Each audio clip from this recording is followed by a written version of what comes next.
할렐루야, 반갑습니다. 여러분, 계속해서 말씀을 나눠보겠습니다.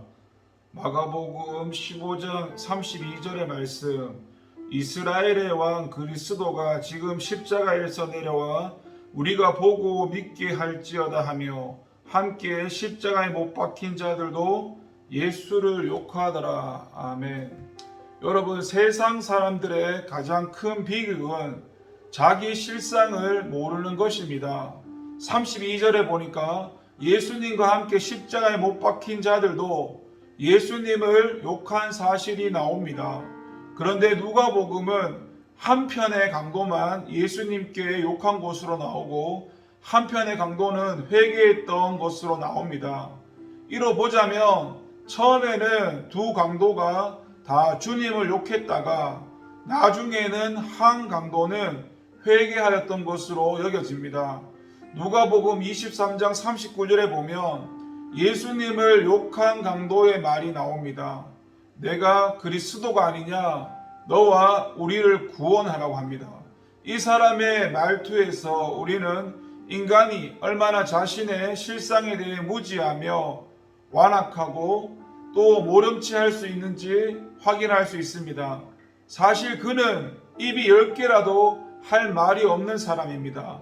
그가 평생 동안 한 일이라고는 고작해야 흉악한 강도짓이어서 사형을 당하는 것이 하나도 억울할 게 없었는데 무슨 공로라도 세운 것처럼 뻔뻔스러운 모습을 보였습니다. 이것이 대다수의 인생들의 실상입니다. 일반 보통 사람들은 자기 자신이 지금 어떤 상태에 있는지 전혀 모릅니다. 성경에는 모든 사람이 죄를 범했다고 가르치는데 그들은 자신의 이러한 상태를 모르고 마치 아무 문제도 없는 것처럼 살아갑니다.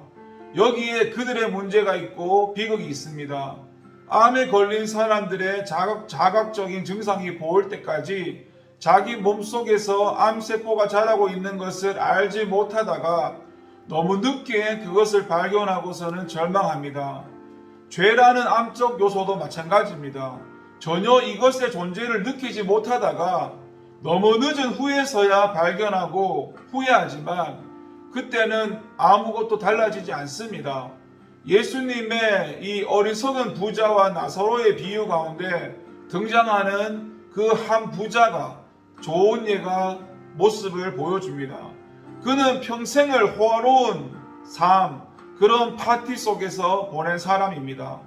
돈이 많았기 때문에 달리 할 일이 없어서 화려한 파티복을 입고는 제법 잘 나가는 사람들과 어울리면서 먹고 마시고 즐긴 것이 그가 살아온 방식이었습니다. 그는 죄가 무엇인지 알지 못했으며 자기 안에서 인생을 송두리째 망칠 수 있는 이것이 자라고 있다는 사실을 꿈에도 몰랐습니다. 그가 자신 안에 있는 죄의 실체를 깨닫게 된 것은 고통스러웠던 음부에 있었습니다. 환자가 병을 빨리 자각할수록 치료의 효과가 높일 수 있듯이 자신의 실상을 정확히 보는 이들이 구원에 이를 수 있습니다. 우리는 영혼의 의사가 되어서 사람들에게 그들의 실상을 깨우치고 그들로 회개하고 주를 영접할 수 있도록 도움을 주어야 합니다. 여러분, 죄인의 모습이 되신 예수님을 모욕하고 조롱하며 마음껏 비웃는 이 사람들을 보면서 우리 자신도 그 중에 포함되어 있는 것은 아닌지 성찰하고 돌아봐야 합니다. 이 사건을 바라보는 다수들의 성도들이 자기 같으면 이런 일을 결코 하지 않았을 것이라고 말하면서도 일상 속에서 예수님을 모욕하고 십자가에 못 박는 일들이 허다하다는 것입니다.